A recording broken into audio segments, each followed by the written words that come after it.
Good morning, students of class 7th and class 8th. So, today for current affairs, we'll be discussing three very important bills that had been passed recently by the Lok Sabha and they are awaiting to be passed in the Rajya Sabha.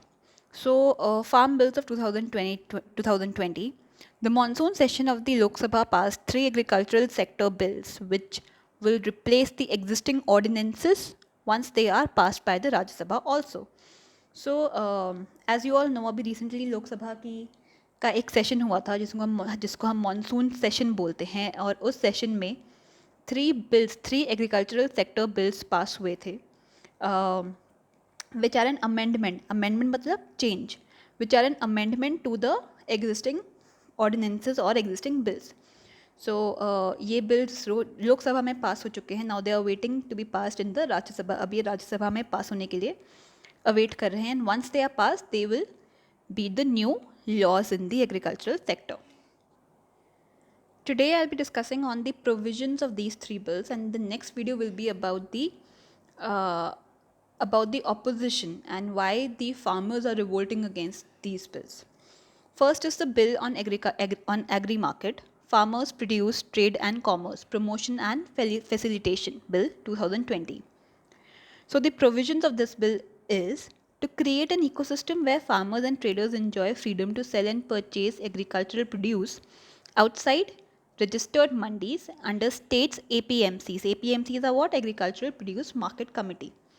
So as of now, the existing law says that no farmer or no trader can sell or purchase agricultural products such as vegetables, fruits and all the other products outside the registered mandis. जो registered mandis होती हैं under APMC, agricultural produce market committee के under जो registered mandis होती हैं उनके बाहर vegetable produce जो होते हैं फ्रूट्स वेजिटेबल सेल करना इज़ नॉट अलाउड. अभी लॉ ये कहता है but this bill, the bill Farmers Produce, Trade and Commerce, Promotion and Facilitation Bill, is now changing that law and it is creating an environment which says that now the farmers and traders can even move out of those mandis and sell their agricultural produce. Next is promote barrier-free interstate and intrastate trade of agricultural produce. So at times, many times, what happens is that the agricultural product that is produced by a particular state has to go through a lot of regulations to pass on to the other state. So the interstate means state के अंदर ही और intrastate is आपस में दो states के बीच में. सो बहुत ज़्यादा बैरियर बहुत ज़्यादा रूल्स एंड रेगुलेशंस फॉलो करने पड़ते थे to transfer one product from one state to another state. Now that barrier has been reduced. C. To reduce transportation cost and help farmers get a better price. Obviously, now that the barriers are reduced, होने के बाद जो taxes और जो rules and regulations के लिए जो pay करना पड़ता था farmers को, that thing has reduced. So the transportation cost is reduced and the farmers will get a better price. उनको अब ज़्यादा profit होगा. The D1 is to facilitate electronic trading. Now it's easy through this bill it will become easier to do online selling and purchase of their products as well through e-markets are electronic markets. So these are the overall provisions of the Farmers Produce, Trade and Commerce Bill of 2020. The next we have is the bill on contract farming.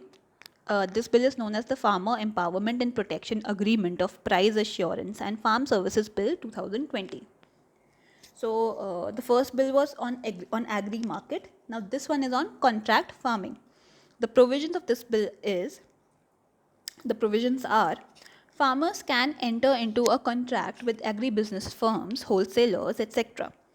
This will benefit the marginal farmers who own less than 5 hectares and account for 86% of our total farmers in India. So this bill on contract farming is now allowing the wholesale players, the foreign direct investment and the industrial players to enter the farm business. Now the farmers can enter into a contract, matlab इसके पहले foreign investment into farming sector was not allowed and farmers could directly sell the products in the market. Now on, after this, if this bill is passed by the government, then the farmers can now enter into a direct contract with the agribusinesses. इससे क्या होगा? इससे ये होगा कि जो intermediaries होते हैं, जो हमारे ट्रेडर्स होते हैं बीच में, वो उनका that cost will be reduced for the farmers. So this will be more beneficial for the farmers, as stated by the government, as per the provisions of the government. And all those farmers who own a very small piece of land, a small piece of land is who own less than 5 hectares of land, and such farmers account for almost 86% of our total farmers population. So it will be very beneficial for them, so that they can enter into a contract with a wholesaler and benefit from them.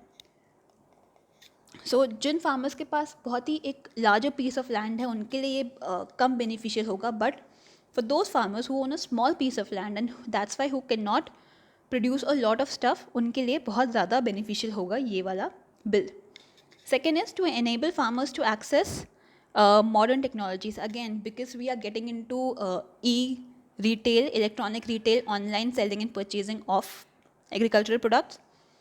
It will also enable farmers to access the modern technology, the online technology, and they can engage in direct marketing and eliminate intermediaries. Again, farmers can now directly engage in direct marketing. Direct marketing is where they themselves enter into the marketing of their products, and this will eliminate the intermediaries and improve the profit of the farmers. The third we have is bills relating to the commodities, that is the Essential Commodities Amendment Bill 2020. First was on the agri market, second was on contract farming, this is on commodities. So the provisions are to remove commodities like cereals, pulses, oilseeds, onions and potatoes from list of essential items. The next one is attraction of private sectors, FDI, into farm sector. So all these commodities like cereals, pulses, oilseeds, onions, potatoes are being removed from the essential commodities market. इससे क्या होगा? इससे ये होगा कि जो stock holding limit होती है फॉर एवरी प्रोडक्ट जो हमारी गवर्नमेंट ने लगाई थी initially, that stock holding limit is only for the essential items. Now that these products are removed from the essential items, the stock holding limit for these products has been reduced or removed. तो जो भी essential items होते हैं उनका एक stock holding limit apply की गई है by the government. Stock holding limit is the farmers can stock essential items with themselves in case of any emergency. So now that these items have been removed from essential items, इन लोगों का stock holding limit has been reduced drastically. Next is, as I said, attraction of private sectors. FDI is foreign direct investment into the farm sectors. Now the government is wanting to attract more of foreign investors and wholesalers into the farm sector. So these are the 3 bills that you have on for the Farm Bill of 2020. Thank you so much.